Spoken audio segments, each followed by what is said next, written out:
নমস্কাৰ আপোনালোক সকলোকে পুনৰবাৰ স্বাগতম নস্মাই মজিদ বন্ধুসকল বলগতে চাওক আজি 9টা গুৰুত্বপূৰ্ণ খবৰ।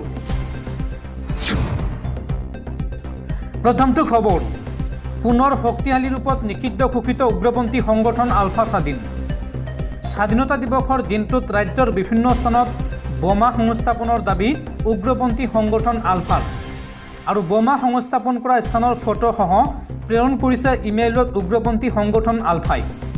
স্বাধীনতা দিৱসৰ দিনটোত ৰাজ্যৰ সৰ্বমুঠ 25টাকৈ স্থানত বোমা সংস্থাপনৰ দাবী আলফাৰ আৰু এই খবৰ বিয়পাৰ লগে লগে হাহাকাৰ লাগে অসম আৰক্ষীত। অসম আৰক্ষীয়ে সমগ্ৰ ঘটনা সন্দৰ্ভত তদন্ত আৰম্ভ কৰিছে আৰু লগতে ঘটনাস্থলীত প্ৰেৰণ কৰা হৈছে কেইবাটাও অসম আৰক্ষীৰ দল। পৰৱৰ্তী খবৰ, সাৱধান ৰাজ্যবাসী, ৰাজ্যত পুনৰ বতৰৰ ল'ব কালৰূপ। এই সন্দৰ্ভত ৰাজ্যৰ জিলাই জিলাই জাৰি কৰা হৈছে এলাৰ্ট। আগন্তুক 24 ঘণ্টাত ৰাজ্যত হ'ব ধাৰাসাৰ বৰষুণ, এই আগজাননী বতৰ বিজ্ঞান কেন্দ্ৰৰ। ৰাজ্যজুৰি পুনৰ বতৰৰ ল'ব কালৰূপ। এই সন্দৰ্ভত ৰাজ্যৰ জিলাই জিলাই জাৰি কৰা হৈছে এলাৰ্ট।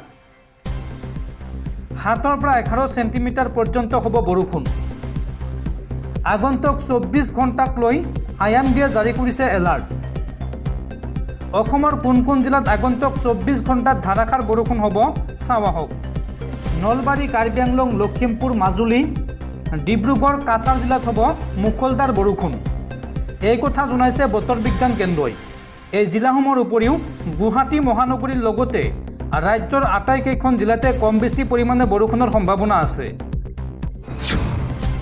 পৰৱৰ্তী খবৰ, অহা 2 অক্টোবৰৰ পৰা ৰাজ্যত আৰম্ভ হ'ব মিছন বসুন্ধৰা 3.0।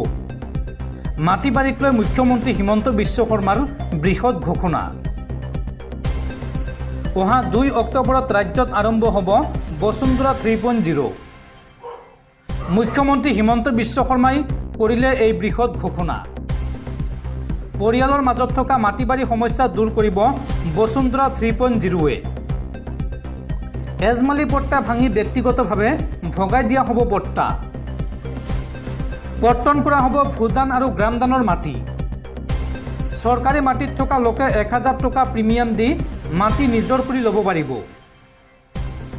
আৰু লগতে গাঁৱৰ নামঘৰ, বিদ্যালয় আদি থকা মাটিৰ পট্টা দিব চৰকাৰে। স্বাধীনতা দিৱসৰ দিনটোত এই বৃহৎ ঘোষণা মুখ্যমন্ত্ৰী ডক্টৰ হিমন্ত বিশ্ব শৰ্মাৰ। দৰ্শকসকল আৰু বহুতো গুৰুত্বপূৰ্ণ খবৰ আছে। তাৰ আগতে আপোনাক জনাওঁ যে যদি আপুনি এতিয়ালৈকে এইটো ভিডিঅ'ত লাইক কৰা নাই তেন্তে এতিয়াই ভিডিঅ'টোত লাইক কৰি দিয়ক আৰু এনেকুৱা ধৰণৰ ভিডিঅ'সমূহ নিতৌ চাবলৈ চেনেলটো ছাবস্ক্ৰাইব কৰি কাষত থকা বেল আইকনটো প্ৰেছ কৰি ৰাখক। পৰৱৰ্তী খবৰ, বিদ্যুৎ গ্ৰাহকসকলৰ বাবে জৰুৰী খবৰ। পূৰ্বতকৈ দুগুণ আহিছে নেকি আপোনাৰ বিদ্যুতৰ বিল? কিহৰ বাবে বৃদ্ধি পাইছে একে অনুপাতত থকা বিদ্যুতৰ বিল?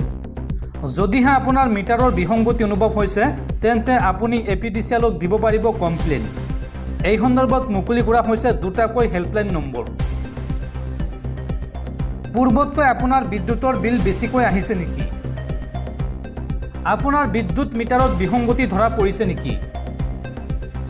এই সন্দৰ্ভত APDCLৰ তৰফৰ পৰা গ্ৰাহকলৈ কৰা হৈছে ডাঙৰ ঘোষণা। স্মাৰ্ট মিটাৰ সন্দৰ্ভত যিকোনো সমস্যাৰ বাবে মুকলি কৰা হৈছে ফোন নম্বৰ। বিদ্যুৎ বিল বেছি হোৱাক লৈ আপুনি প্ৰশ্ন কৰিব পাৰিব। যদিহে আপোনাৰ অধিক বিদ্যুতৰ বিল দিবলৈ বাকী আছে তেন্তে সেয়াও সহজতে পৰিশোধ কৰিব পাৰিব। এই সন্দৰ্ভত 2টাকৈ নম্বৰ মুকলি কৰিছে APDCLে। নম্বৰ 2টা হৈছে ক্ৰমে, প্ৰথম নম্বৰটো হৈছে 1912 আৰু দ্বিতীয়টো নম্বৰ হৈছে 7575999666 আৰু এই নম্বৰত আপুনি হোৱাটছএপ যোগেও জনাব পাৰিব আপোনাৰ সমস্যাৰ কথা। লগতে support@apdcl.org-ত আপোনালোকে মেইল কৰিও জনাব পাৰিব আপোনাৰ সমস্যাৰ কথা। পৰৱৰ্তী খবৰ, উত্তৰ পূৰ্বাঞ্চলৰ ক্ৰিকেটাৰসকলৰ বাবে ভাল খবৰ। BCCIয়ে উত্তৰ পূৰ্বাঞ্চলৰ 6খন ৰাজ্যত নিৰ্মাণ কৰিব নেশ্যনেল ক্ৰিকেট একাডেমি, এই কথা জনাইছে BCCIৰ সচিব জয় শাহে। পৰৱৰ্তী খবৰ, স্বাধীনতা দিৱসৰ দিনটোত ৰাজ্যৰ কেইবাটাও প্ৰান্তত উদ্ধাৰ হৈছে বোমা। গুৱাহাটীৰ দুটাকৈ স্থানত পোৱা গৈছে বিস্ফোৰক সামগ্ৰী আৰু এই সমগ্ৰ ঘটনাক লৈ মুখ্যমন্ত্ৰী ডক্টৰ হিমন্ত বিশ্ব শৰ্মাৰ প্ৰথমটো প্ৰতিক্ৰিয়া। প্ৰগতিৰ যাত্ৰাত বাধা নিদিয়াৰ বাবে পৰেশ বৰুৱালৈ আহ্বান হিমন্ত বিশ্ব শৰ্মাৰ। ৰাজ্যৰ বিভিন্ন প্ৰান্তত সৃষ্টি হোৱা বোমাতংকক লৈ মুখ্যমন্ত্ৰীৰ প্ৰথমটো প্ৰতিক্ৰিয়া। গুৱাহাটীৰ লগতে ৰাজ্যৰ বিভিন্ন প্ৰান্তত উদ্ধাৰ হৈছে বোমা। ভিডিঅ'ৰ যোগেদি কালি এই কথা প্ৰকাশ কৰিছিল সংগঠনটোৱে। আৰক্ষীয়ে বোমা পাইছে নে নাই সেয়া আৰক্ষীয়ে প্ৰকাশ কৰিব। এই ঘটনাৰ মাজতে বিশেষ অনুৰোধ মুখ্যমন্ত্ৰী হিমন্ত বিশ্ব শৰ্মাৰ। হিমন্ত বিশ্ব শৰ্মাৰ মন্তব্য, অসমত এতিয়া কোম্পানীয়ে বিনিয়োগ কৰা আৰম্ভ কৰিছে। টাটাই ছেমি কণ্ডাক্টৰ প্ৰকল্প আৰম্ভ কৰিছে। বহু বছৰৰ মূৰত অসমত বিকাশ হৈছে। অসমত বিনিয়োগৰ পৰিৱেশটো নষ্ট কৰিব নালাগে। পৰেশ বৰুৱালৈ মুখ্যমন্ত্ৰী হিমন্ত বিশ্ব শৰ্মাৰ এই আহ্বান। উল্লেখযোগ্য যে অসমত প্ৰায় বৰ্তমান 14 লাখ নিবনুৱা যুৱক যুৱতী আছে আৰু উদ্যোগ নাহিলে অসমৰ যুৱক যুৱতীসকল বহিৰ্ৰাজ্যলৈ যাব লাগিব। অসমৰ যুৱক অসমত নাথাকিলে ইয়াৰ কোনো অৰ্থ নাথাকিব।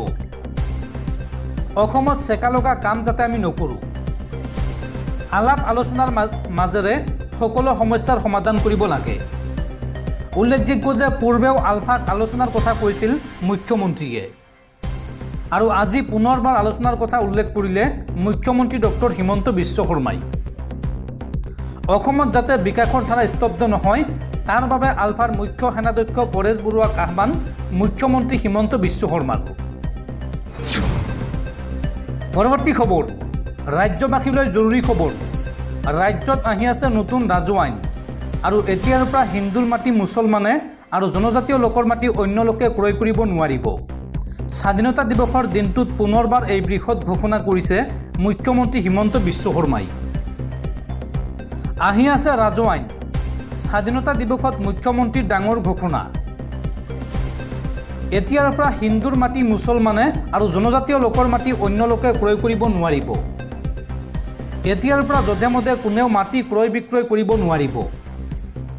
এতিয়াৰ পৰা হিন্দুৰ মাটি ক্ৰয় কৰিবলৈ মুছলমানে ল'ব লাগিব মুখ্যমন্ত্ৰীৰ অনুমতি আৰু মুখ্যমন্ত্ৰীৰ অনুমোদনৰ পিছতহে ক্ৰয় বিক্ৰয় কৰিব পাৰিব মাটি। অবিভক্ত গোৱালপাৰা জিলা, বটদ্ৰৱা আৰু বৰপেটাত মাটি ক্ৰয় বিক্ৰয় কৰিবলৈ মুছলমানে ল'ব লাগিব অনুমতি। জাতি মাটি ভেটি ৰক্ষাৰ স্বাৰ্থত ৰাজ্য চৰকাৰে আনিছে এই ৰাজু আইন। ৰাজ্যৰ পৰিৱৰ্তিত জনগাঁথনিক লৈ চিন্তিত অসম চৰকাৰ আৰু থলুৱা লোকৰ মাটি সুৰক্ষিত কৰাৰ স্বাৰ্থত লোৱা হৈছে এই ডাঙৰ সিদ্ধান্ত। চাহ বাগিচাৰ মাটিৰ অধিকাৰ কেৱল চাহ বাগিচাৰ লোকৰ মাজতহে থাকিব। যধে মধে কোনেও কিনিব নোৱাৰিব চাহ বাগিচাৰ মাটি।